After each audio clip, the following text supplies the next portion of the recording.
moralitas dan politik ini kan kadang kita mengartikannya susah gak nyambung. Kayak air dan minyak lah. Banyak orang pintar, banyak orang yang hari ini pendidikannya tinggi tapi tidak memiliki moral etika yang memang dia ketika dilihat banyak orang itu menunjukkan teladan. Ada pejabat yang arogan, ada pejabat yang korupsi. Masa sih kita diamin aja? Kita mau loh gak dibayar sama sekali sepeser pun untuk menunjukkan kesalahan dari pemerintah, menunjukkan kesalahan dari pemangku kebijakan. Sejarah akan menghitamkan orang-orang yang memang layak untuk dijatuhkan. Dan sejarah juga akan meninggikan orang-orang yang memang layak untuk dimuliakan. Bagi saya nggak akan ada bonus, malah bukan generasi emas, tapi generasi cemas. Tapi tadi agak menarik tuh, sedikit mungkin saya revisi lah. Oh iya, boleh. Bukan Makassar saya asli Kabupaten Baru. Oh, Baru. Kabupaten Baru. Ya, 2 jam lah dari Makassar tuh. Oh iya, berarti biasanya tuh urutannya Makassar, Maros, Pangkep, Baru, Parepare, iya, Parepare, kemudian Pindrang dan seterusnya. Oke. Gini-gini hafal peta juga, peta Makassar juga ya, lumayan dah. Oh, berarti abang orang Baru? Iya, orang Baru. Jadi kecil, kemudian besar di sana, sampai kemudian memilih untuk merantau ke Jakarta gara-gara menuntut ilmu di sini. Oh, kuliah? Ya, kuliah. Oh, berarti lulus SMA di sana, ya. Kemudian kuliah di UIN Syarif Hidayatullah. Oh, Jakarta. Kemudian selama kuliah juga bergerak di bidang kreator ya? Enggak, sebenarnya jadi kreator kayak gini, kritik ini kepleset aja sih Bang. Kepleset gimana nih maksudnya nih? Keplesetnya karena tidak disengaja. Oh. Karena memang itu berangkat dari keresahan, kegelisahan. Ya udah, saya coba tumpahkan di sosial media, taunya rame. Oh, itu apa konten pertama yang menurut Pak Gen Z nih, Bro Gen Z nih, Bro Rian aja saya panggilnya ya. Bebas. Bang Rian aja lah ya. Iya. Bang Rian yang bikin keresahan sampai bikin keresahan itu ditumpahkan ke media. Yang pertama pasti latar belakangnya ada ketidakadilan, mulai dari yang kita rasakan atau di sekeliling kita kan bisa ngeliat tuh. Contohnya misalnya ada pejabat yang arogan, ada pejabat yang korupsi, masa sih kita diamin aja? Artinya latar belakang itu yang mendasari agar tidak melakukan yang namanya pembiaran. Pembiaran ini yang bahaya karena bisa jadi ini bikin ketidakadilan itu menang, dan agar menjaga ketidakadilan itu nggak menang, kudu digelitikin, kudu disuarakan ya, meskipun dampaknya kita nggak akan tahu sampai mana.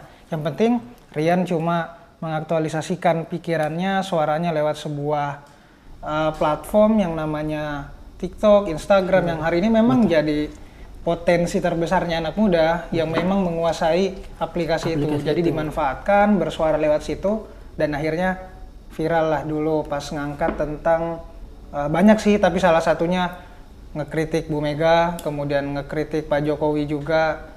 Nah itu awal mulanya kenapa mungkin Rian hari ini bisa dibilang tadi disebut isu-isunya ngekritik pemerintah ya. Berarti awalnya tuh TikTok juga followersnya masih sedikit ya. Pasti, sampai sekarang ya, sampai 1,4 juta ya. 1,4 juta followers, dan jumlahnya itu sangat banyak tuh. Nah, apa konten pertama yang dibuat yang waktu itu isunya ngekritik waktu itu? Yang masih diingat? Yang bakal ngebum banget gitu? Ingat itu ketika ada pidatonya Bu Mega, dia bilang gimana gitu kondisi Indonesia kalau tanpa dirinya. Oh iya, saya tahu kan ya. Pernah ingat kan pidato itu, disitulah saya buat sebuah kritik. Ya udah, saya jujur aja berdasarkan data yang saya punya, sejarah yang saya baca, ya kalau Bu Mega nggak ada, pasti ini masih ada, ini masih nggak ada, kayak gitu-gitulah. Nah itu bisa ditonton di TikTok saya. Dipelesetin lah, maksudnya maksudnya kasih fakta baru. Iya itu fakta kan, fakta baru, kita nggak bohong. Iya.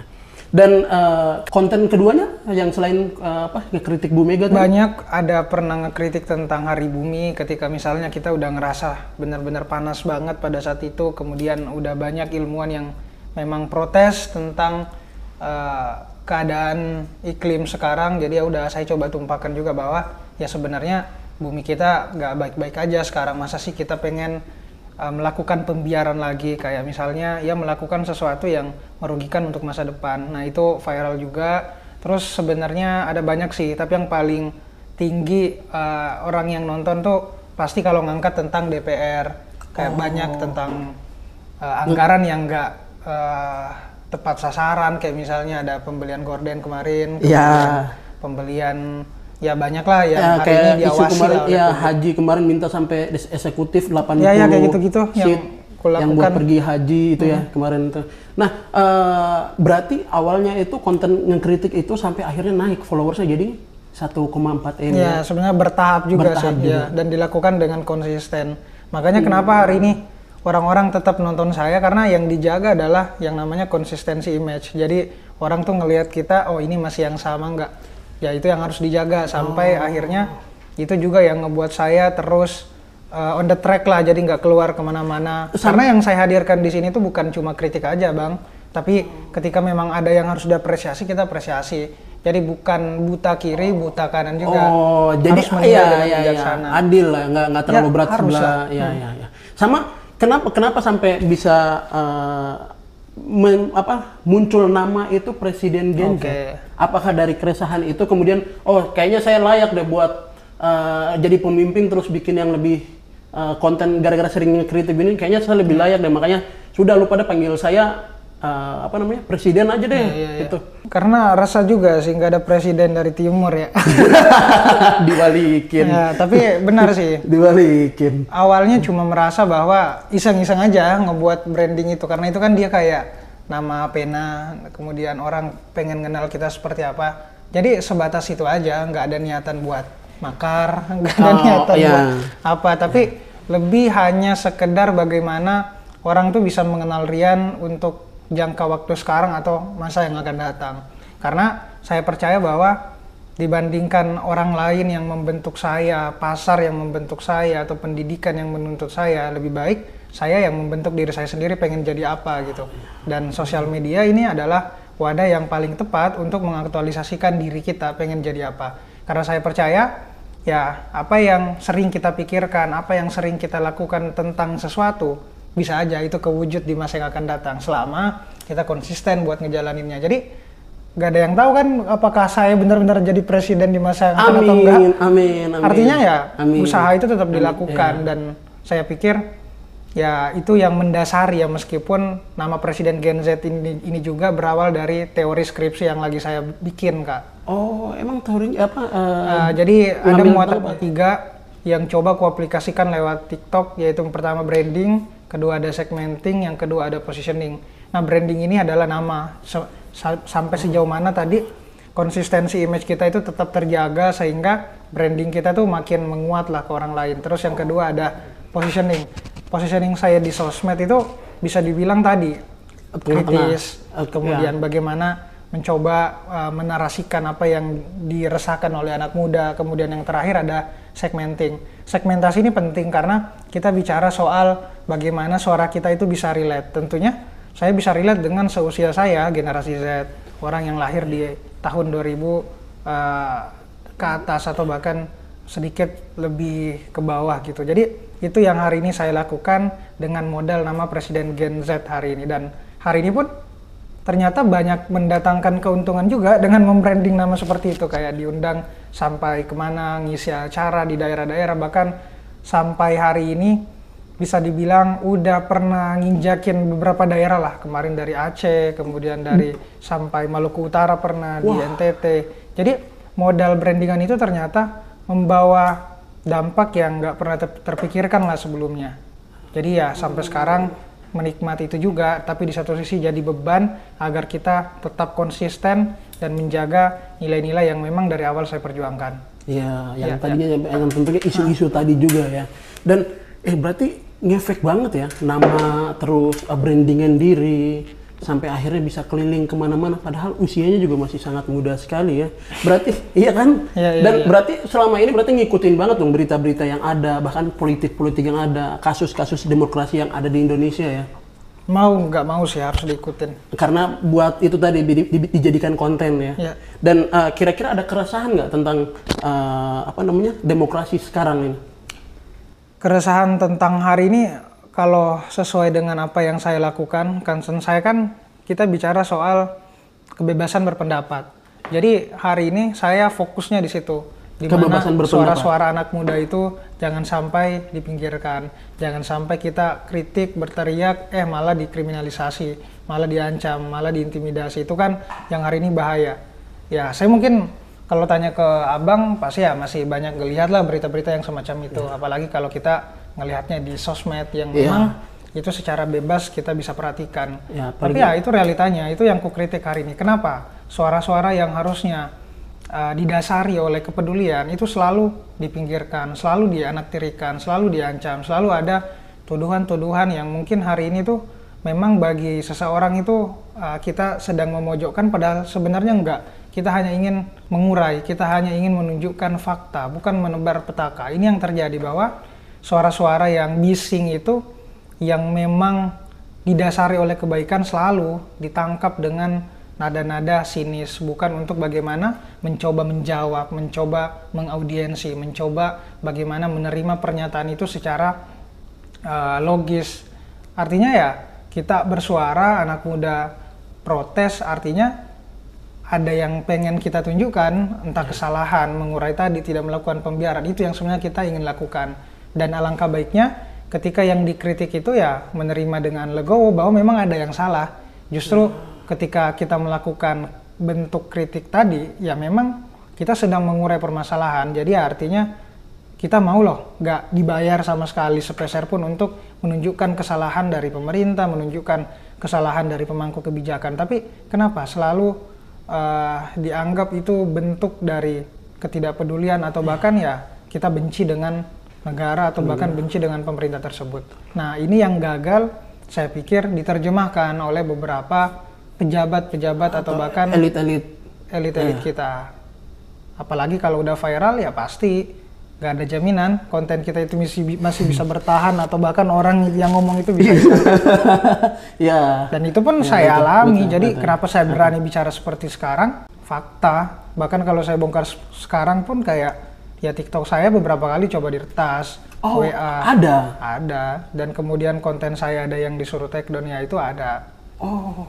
Ya maksudnya rahasia umum sih sebenarnya. Iya. Dan sudah tidak asing dan banyak memang seperti itu. Bahkan teman-teman di stand up komedian yang berbicara ngekritik pemerintah juga banyak yang diretas juga. Dan maksudnya sudah biasa banget gitu. Tapi selain diretas, selain diganggu, yang paling jauh diganggunya itu apa? Berupa apa tuh? Sejauh ini karena saya berupaya menghadirkan konten yang memang muatannya itu selalu melakukan filterisasi, mulai dari misalnya bagaimana isu itu bergulir, siapa yang menyampaikan, kebenarannya dari mana, sumbernya dari mana.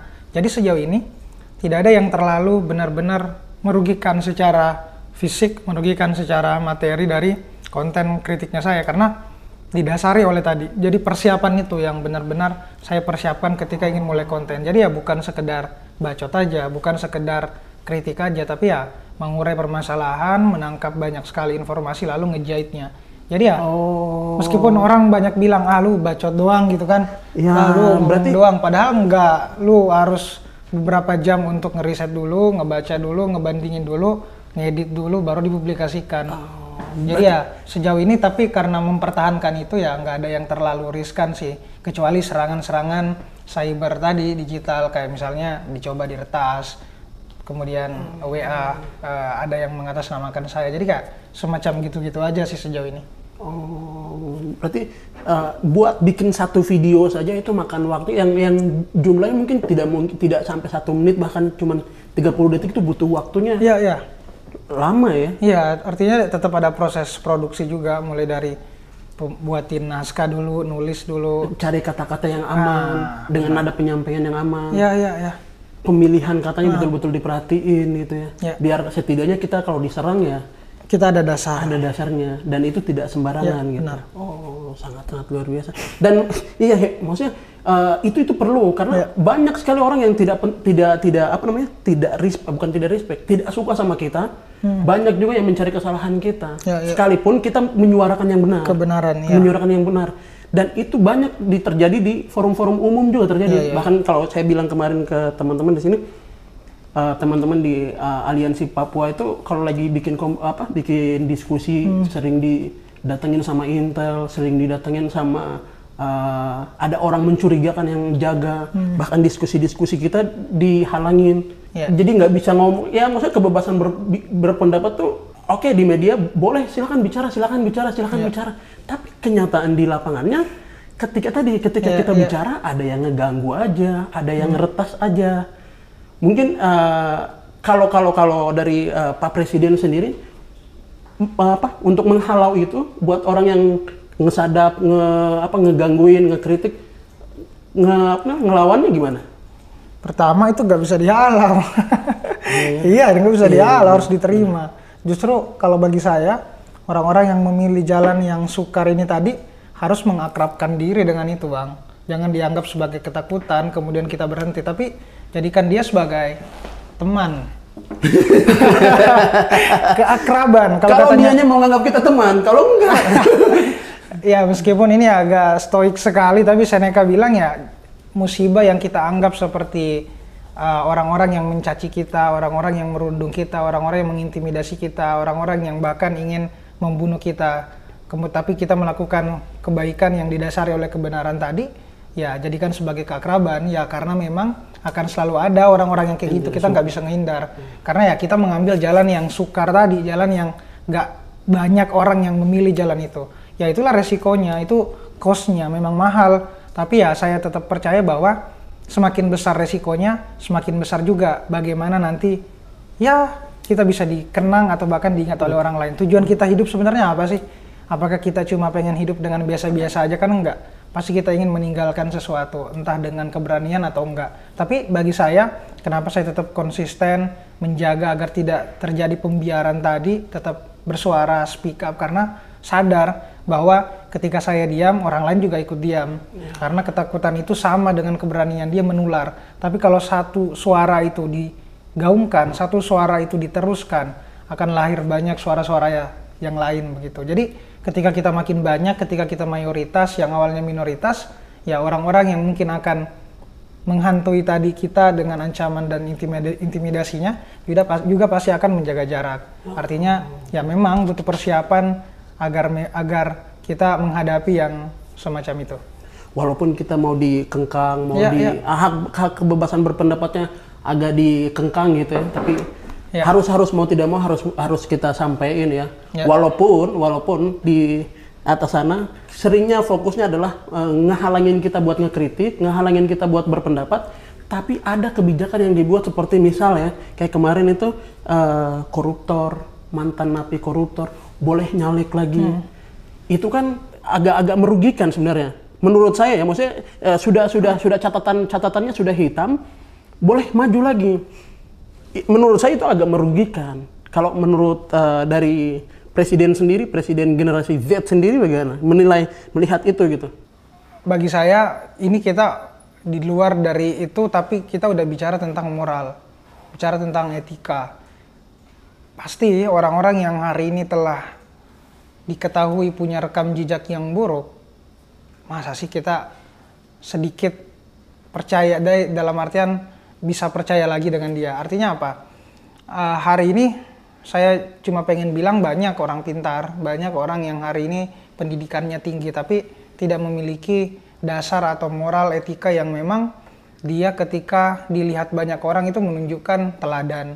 Nah, orang-orang yang seperti itu kan artinya ya tidak menunjukkan teladan ketika dia korupsi, tapi dikasih kesempatan lagi ya jelas itu merugikan.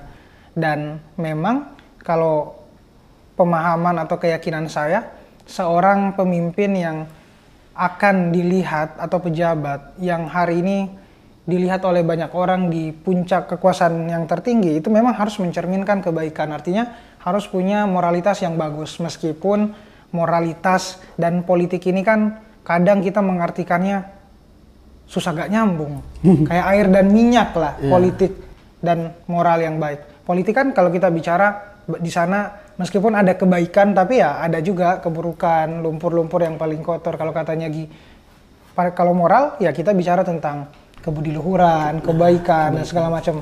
Bisa gak sih nyambung? Nah, kalau bagi saya bisa banget. Selama memang benar moral atau kebaikan yang dari dalam diri kita itu sebagai kepemimpinannya kita. Dalam artian itu yang berusaha agar orang lain mencontoh kita.